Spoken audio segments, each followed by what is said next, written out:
तीन पुत्र हैं तारकासुर। सावधानी से कथा सुनिएगा, आज का दिन आपके लिए बहुत शुभ है, क्योंकि आर्द्रा नक्षत्र और मार्गशीर्ष मास कथा का शिवरात्रि का अवसर। बहुत सावधानी से सुनो।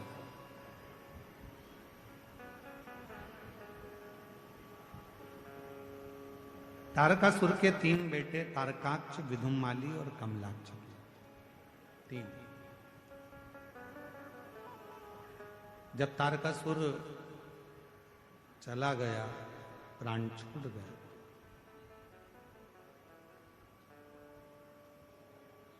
शिव जी का ऐसा भक्त था तारकासुर, भगवान शंकर का ऐसा उपासक था तारकासुर, जो था असुर। शिव की भक्ति के बिना एक क्षण नहीं रहता।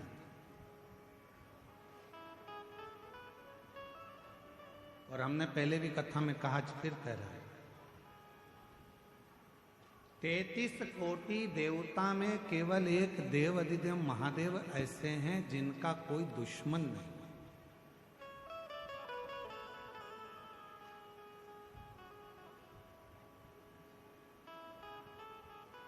तैतीस कोटि देवता में केवल एक देव अधिदेव महादेव है जिनका कोई दुश्मन नहीं है।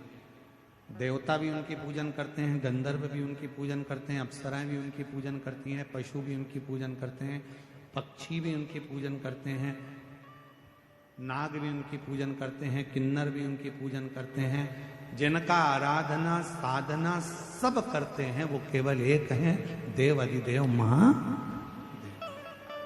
सब पूजन।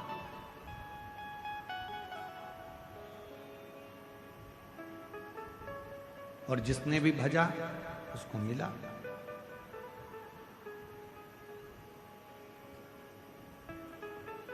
ऐसा दुनिया में कोई नहीं है जिसने शंकर भगवान का भजन करा हो, शिव का नाम लिया हो और उसको भगवान शंकर ने नहीं दिया।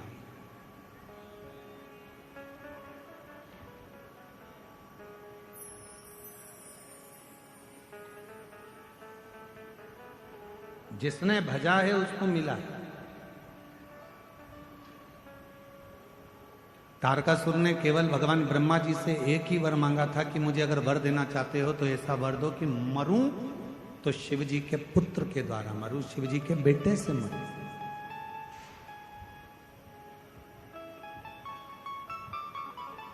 यदि मेरे प्राण जाएं तो शंकर भगवान का बेटा मुझे मारे, इससे ज्यादा कुछ है। क्यों? क्योंकि तारकासुर ये जानता था कि शंकर भगवान ने अखंड समाधि लगा ली है। माता सती के जाने के बाद शिवजी अखंड समाधि में डूब गए हैं। वो विवाह नहीं करना चाहते, शादी नहीं करना चाहते। तो उनके मन में आया, अगर शिव विवाह नहीं करेंगे तो मेरी साधना तो अधूरी रहेगी।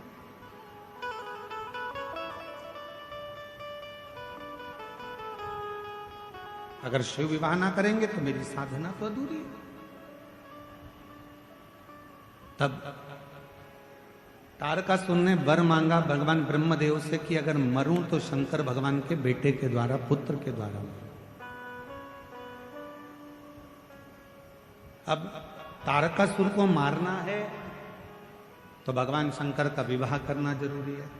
देवताओं ने शिव जी की समाधि को तोड़ने के लिए कामदेव को भेज दिया।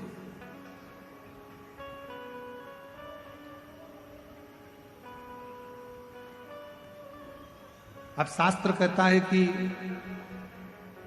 गुरुजी आप कहते हो कि शंकर भगवान की तप साधना को कोई नहीं तोड़ सकता, शंकर भगवान की साधना को कोई नहीं छोड़ सकता, फिर शंकर भगवान ने, कामदेव ने शिव जी की समाधि को क्यों तोड़ दिया?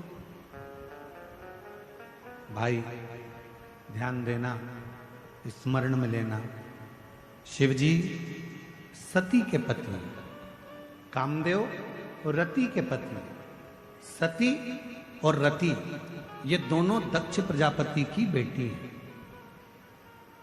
शंकर भगवान को लगा मेरा साड़ू भाई आया है और मेरा साड़ू भाई आया है, ये कामदेव आया है, अगर मैं नेत्र नहीं खोलूंगा तो अतिथि का अपमान हो जाएगा, इसका सम्मान करना। और इसका सम्मान करना जरूरी है। शिव जी ने अपना नेत्र खोला, कामदेव जलकर भस्म हो गए, रतिमा रोती रही, बिलखी। शंकर भगवान का विवाह पार्वती जी के साथ में पक्का हुआ। भगवान के तेज पुंज को ले जाकर गंगा जी के जल में छोड़ा गया। गंगा की धार से 6 पुत्रों ने जन्म लिया। कृतिकाओं ने उसका पालन करा। जब 6 ही एक साथ रोने लगे, 6 ही एक साथ दूध पीने लगे, तो कृतिकाएं परेशान हो गईं। हाथ में गंगा का जल लेकर उन्होंने 6 ही को एक कर दिया, तो मुख तो 6 रह गए, शरीर एक हो गया, जिनका नाम षडानंद कार्तिकेय हो गया। बोल कार्तिकेय महाराज की। षडानंद कार्तिकेय जिनका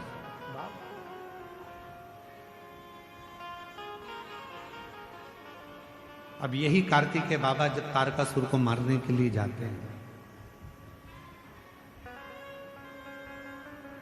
चले, पार्वती जी ने रोका कार्तिकेय को कि षडानंद थोड़ा रुक जाइए। षडानंद ने कहा मां किस लिए?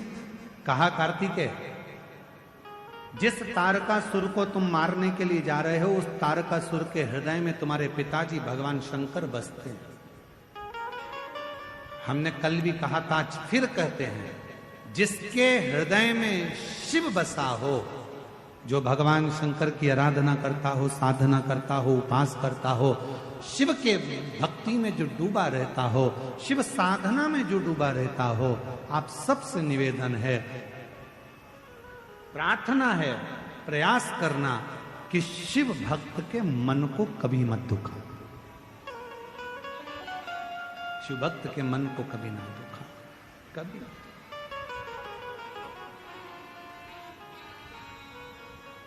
महाराज,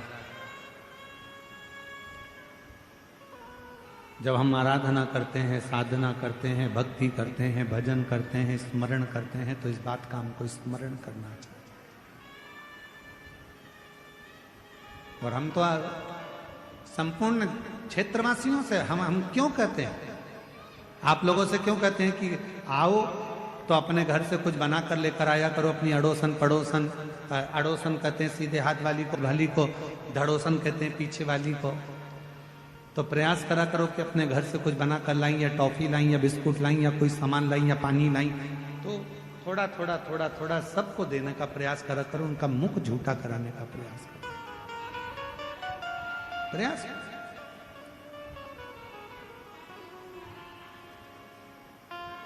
इसका बड़ा फल है और बहुत फल इसका प्राप्त होता है, बहुत। महाराज,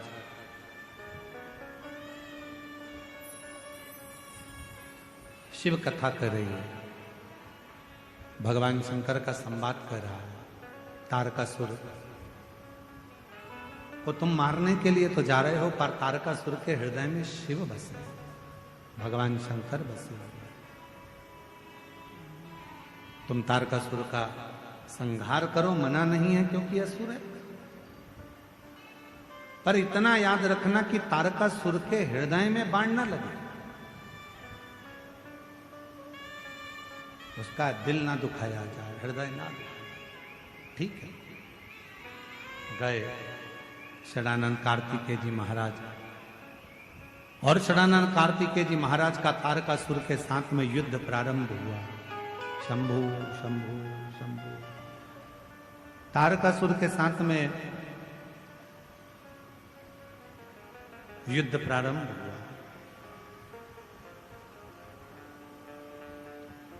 और जैसे ही तारकासुर के साथ में युद्ध प्रारंभ हुआ, बाण पर बाण छोड़े गए, पर हृदय में ना, हृदय में।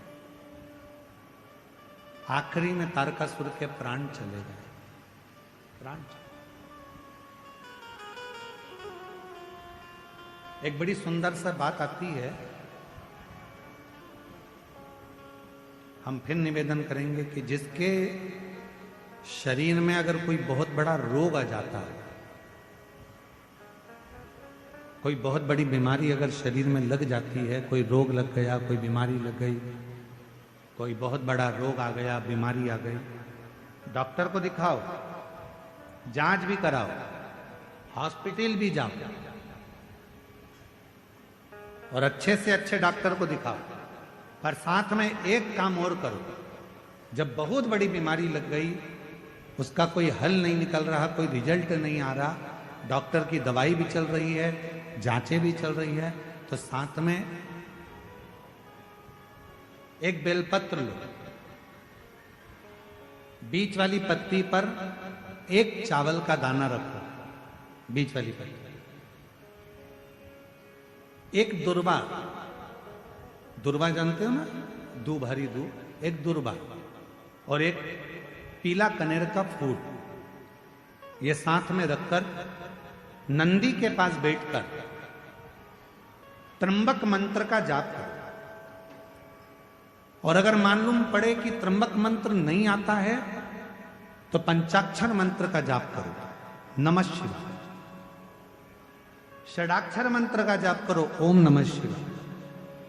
और वो भी नहीं ले सकते तो नंदी के पास बैठकर श्री शिवाय नमस्तुभ्यम बोलकर अपने मन का भाव कहकर, बाबा बहुत रोग से ग्रसित हूं, मेरे महाकाल राजा, मेरे बाबा केदारनाथ, मेरे बाबा अमरनाथ, हे मेरे बाबा कृष्णेश्वर नाथ, कृपा करो, रोग से मुक्त करो।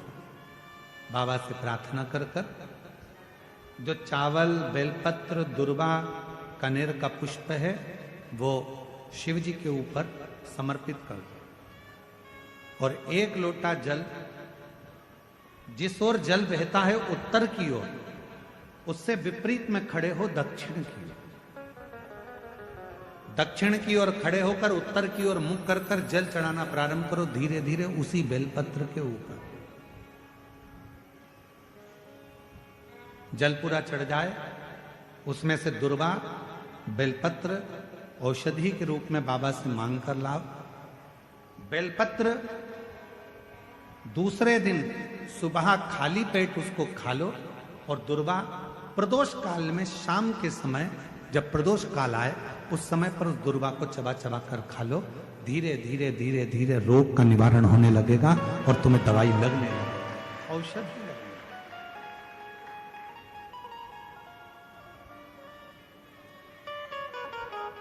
एक पत्र है, अच्छा है, देख, शंभु शंभु शंभु। आप जिस भावना से आते हो, बैठे लाखों की संख्या में शिव महापुराण की कथा को श्रवण कर रहे हो, जब कथा पूरी हो जाए और कथा जब पूरी हो, आरती होने के बाद जब कर्पूर गौरम हो, आप अपनी भूमि को जब नमन करो, प्रणाम करो, उस भूमि की मिट्टी को अपने मस्तक पर लगाकर उससे प्रार्थना कर कर जाना, बाबा बहुत दुखी हूं, मेरे शंकर, मेरे त्रिकालदर्शी, मेरे कैलाशी, मेरे अविनाशी, हे शिव, मेरे मन की मुराद को पूर्ण करना, मेरे दुख को समाप्त करना, आप कृपा करना मेरे शंकर, आप करुणा करना मेरे महादेव। खींचना पड़ रहा है बोलने में, मेरे शिव आप करुणा करो, कृपा करो, दया करो। आ जाओ, आ जाओ बेटा, आप करुणा करिए, आप दया करिए, आप कृपा करिए। तारकासुर के 3 बेटे, तारकाक्ष, विलुमाली, कमलाक्ष की 3 पुत्र हैं और तीनों पुत्र ब्रह्मा जी से वर प्राप्त करते हैं कि हमारे प्राण न छूटे। ब्रह्मा जी ने कहा, संसार में अगर जन्म लिया है तो प्राण तो जाएंगे, मृत्यु तो हो निश्चित। और यदि आप कह रहे हो कि मृत्यु निश्चित होगी, मौत आएगी, तो हमें वर दीजिए कि हम मरें तो तीनों एक साथ मरें। हमारे प्राण छूटे तो तीनों के एक साथ छूटे।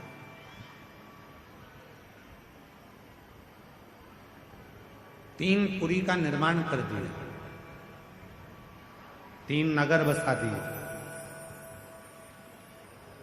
और 3 पुरी का निर्माण कर कर 3 नगर बसाकर और 3 नगर में उनका निवास हुआ। आ जाइए। तारकाक्ष, विदुम्माली, कमलाक्ष को तीनों ने विचार कर लिया कि अपन तीनों कभी मिलेंगे नहीं। कैसे? भगवान शिव जी से जाकर प्रार्थना करी। भगवान शंकर ने कहा कि मैं एक बड़े पशु का रूप धारण करता हूं, नंदी का रूप धारण करता हूं, एक बड़ा पशु बन जाता हूं, और तुम भी पशु बन जाओ।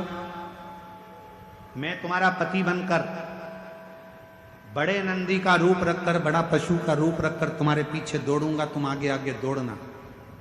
तारकाक्ष, विदुम्माली और कमलाक्ष की इन तीनों को एक जगह पर एकत्रित करना। इन तीनों को जब एक जगह पर एकत्रित करोगे, मैं इन तीनों का संहार कर दूंगा। कितना दयालु है मेरा शिव, ये समझने वाला विषय।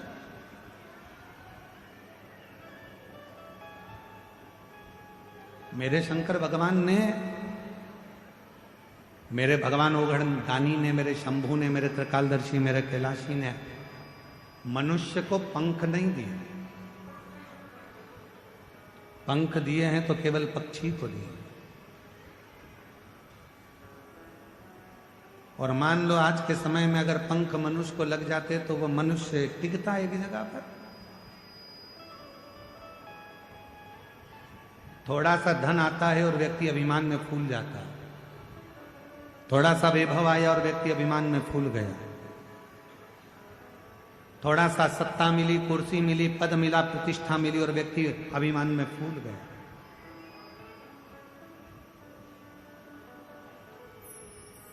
इसीलिए भगवान जो भी देता है वो सोच समझ कर देता है,